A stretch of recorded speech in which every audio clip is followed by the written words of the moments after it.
The fastest way to land an interview in 2025, especially in a competitive market, is to cold call the hiring manager. Why? Because 99% of candidates, they would just click apply and pray. Cold call skips the line. It forces the hiring manager to hear you out even if they weren't planning to. It gets you noticed, heard, and sometimes hired on the spot. You don't need a perfect resume, you need gut. Why do I know this? I broke into tech sales with no experience and started making 10K a month last year. Before that, I was like most people, stuck at a 60K job, craving for financial and physical freedom. Now I help my clients do the same. Some of them landed a job at Okta and Toast just from cold calling a hiring manager. Learning from my experience and working with a lot of clients, I understand cold call is scary. But if you know what exactly to say and how to run the call, then you would just realize it's just a conversation. So in this video, I'm going to show you how to use ChatGPT to script the call and how I coach my clients step by step to land that interview. Other than saying cold call is very scary, some people might say, nowadays who make phone calls? It is true in day to day, because like nowadays, if my friend all of a sudden call me, I was like, okay, what's wrong?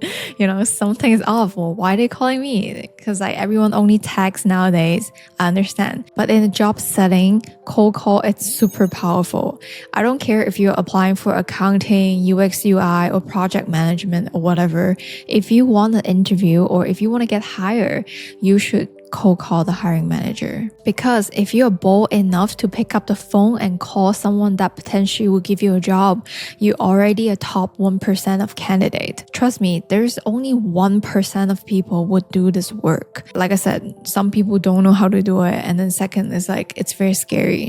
No one really want to take that risk. They would rather blast out another 100 resume. But you gotta think about from a hiring manager perspective. I'm all about teaching you the reason why I tell you to do something. So think about if you were a hiring manager, would you prefer someone that is like more proactive, come to your face and then tell you what exactly they want?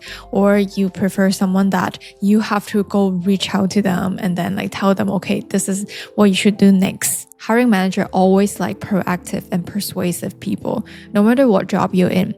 Right now, I am in tech sales, so like I focus most of my coaching in tech sales. But if you're watching just for career advice, it's the same thing. So now you understand the power of cold call, but you're still scared. I understand. It is very intimidating if you never really like pick up a phone and then call someone who you think is super important, right? I understand. So a lot of people would just be like, I don't really know what to say, and I'm scared I will sound awkward on the phone and then sabotage the opportunity. And there's some people who's like, they keep practicing and practicing, but then they still telling themselves the same excuses. But then there's some people also like, they keep practicing and then they're already very good, but their brain is lying to them. I need to prepare more. It's okay, you're not alone. That's exactly what my clients told me. Like I was coaching one of the guy, we were having an amazing role play, like he's already in sales, he understands selling, he always cold call. And at the end of the session, I was like, okay, like let's go, let's call him. And then he was like, oh, I need to prepare more. And then I was like, bro, what do you need to prepare? We just spent an hour role playing. And then he gave me all that excuses. And then I have to put him in a corner. I was like, call him within an hour and then text me what did he say. So he did it, and then he got an interview. That's what you need to do. You need to push yourself. Because like after, if you already prepare, right? Like I'm not saying you have to be perfect in the phone call.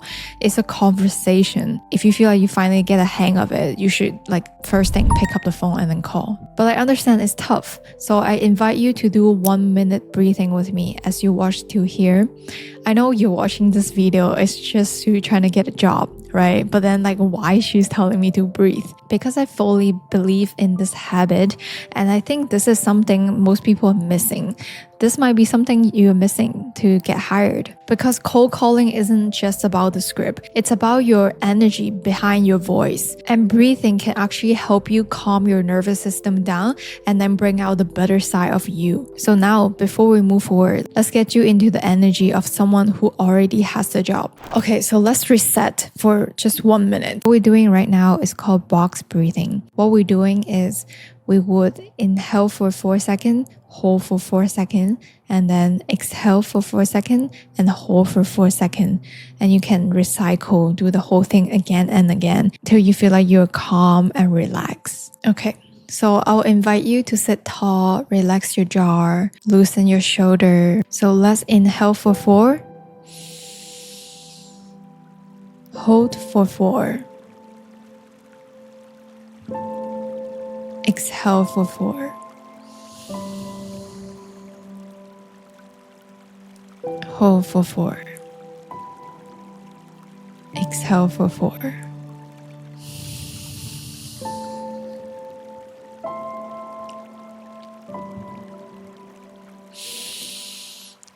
As you're finishing the breathing, you can close your eyes if you want and tell yourself you're safe, you're ready, and you can do hard things. So now let's keep going. So in this session, I'm cover how to use ChatGPT to write the cold call script. In terms of getting the hiring manager's phone number, I'm not gonna cover in this video.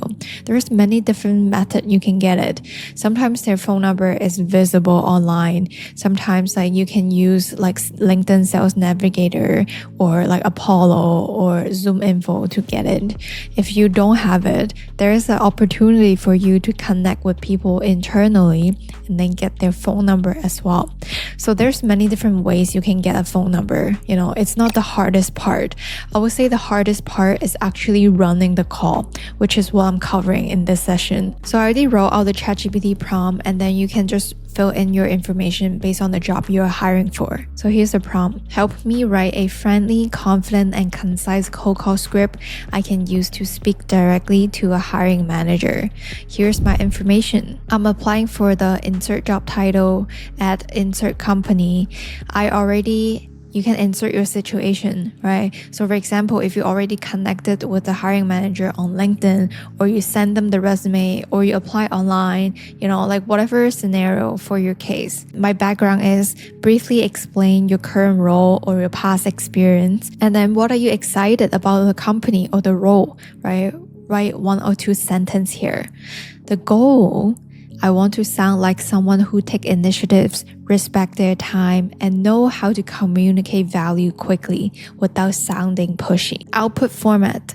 Write a short cold call script under 60 seconds with a clear intro, middle, and close, including fallbacks line in case they are busy or skeptical. Make sure it feels natural and human. So there you go. You can just copy this prompt and then you will get some pretty good results. Keep in mind, AI give you the words, but you have to give it the soul. So this is a scenario I want to use. For example, you're applying for a BDR role at Toast, right? And then the scenario is, let's say you already connected with the hiring manager, you get his attention, and then he told you to send him a resume, but you never really hear back from him. That's why we're running this cold call.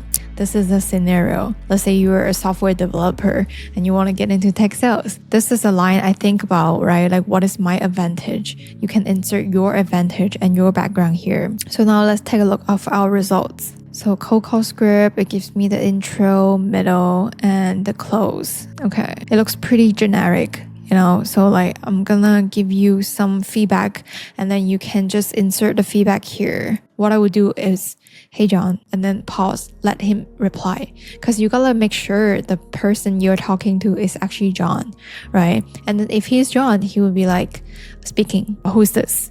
Right? Then you can be like, this is Yvonne. We connected on LinkedIn last week and I sent you the resume for the BDR role at Toast. I thought instead of waiting, I'll give you a call. Did I catch you at a bad time? So like you do a quick introduction, remind him who you are, what you did, why this call mattered to him. But most importantly, before you start blasting out your value proposition, you gotta get his permission. You gotta ask him, is it a good time to talk? Or like, did I catch you at a bad time? Depends on whatever you're comfortable saying out loud. You can use these lines, but the goal is to get his permission. Then let's say he was like, oh, okay, Yvonne, I remember you, then you can keep talking. But let's say if he was like, okay, hey Yvonne, you really catch me at a bad time, I can't talk right now. But then like, don't give up, don't be like, okay, thank you for your time, and then you just hang up. What you can say is, totally understand, can I give you a call back today afternoon? You're trying to show your hiring manager you can handle like difficulty or rejection, because like you don't know, like maybe he's not busy, he's just giving you an objection to see how you're handling it. So what you need to do is, it's okay if they're busy, but get a time, schedule a time, and then see when you can call him back. And one thing is, I know at the beginning of the call you must feel super nervous, right? So what my trick is, you can smile to handle the nerves. So did you notice, like when I say my name, I was like, this is Yvonne, I smile.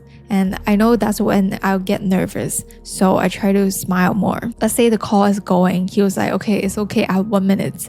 And then you can start talking. What you can do is like, a quick value proposition. I want to quickly introduce myself beyond the resume. You can joke about this and say, hey John, I know I'm not your typical BDR candidate. I actually come from a software development background, so I understand how tools work under the hook, both front and back. You see how I positioned my different as a peer. I'm not saying like, oh my God, I'm sorry, I come from a complete different background. I was so proud telling him, I already know how the software works front and back. And if I were to sell it, I would be better because I'm more complex. I'll be better than your other reps because I understand the software. And also combined with my retail experience, I see a huge opportunity to bridge the product with real customer needs. Then if everything go right, you can go straight to close, But let's say he was like, he gives you a little objection. He might be like, oh yeah, Yvonne, I know, like I saw your resume, I actually got it. The reason why we didn't give you an interview is because like we just feel like you're too junior and you come from a complete different background. Then when you hear objection, you might just be like, oh my God, like he's right, and you get even more nervous and you don't know what to say. So just calm down, Now is your time to practice and understand how to handle these objections. It's great when people give you objection because no is basically a second yes. So basically what it means is, let's say John was like, I'm too junior. Okay, no problem. Like what I would do is I try to rewire his way of thinking. You can be like, hey John, totally understand where you're coming from. I understand I don't have direct sales experience and I come from a software development background. But I truly believe sometimes it's better to paint on a blank canvas than to draw on something already printed thousands of times. You can also joke about this because like who say you have to have experience in order to be a top performers? I was a data analyst when I break into tech sales, and after 1 month's training, I was already the #1 reps in my team.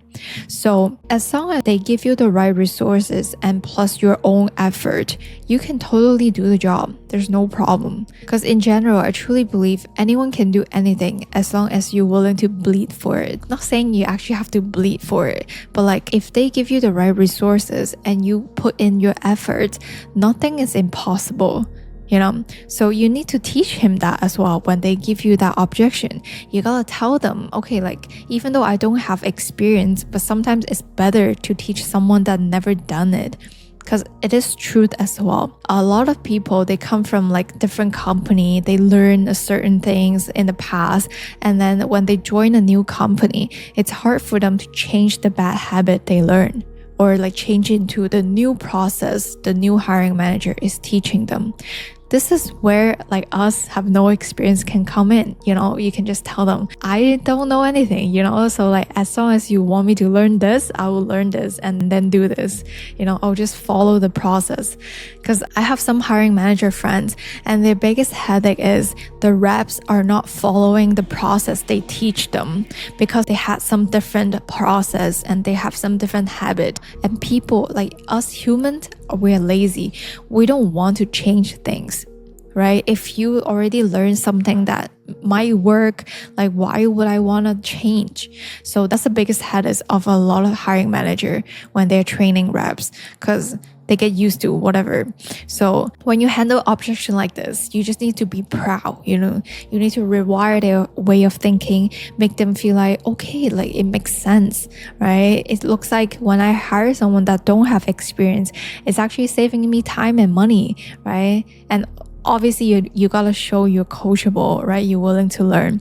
That's like minimum, right? And then like, let's say if everything goes right, and then as you are changing his way of thinking, you can already hear he's buying your idea, then you can just go into the closing, right? You can just be like, I'm very excited because I know Toast invests in training and I'm coachable, fast and driven.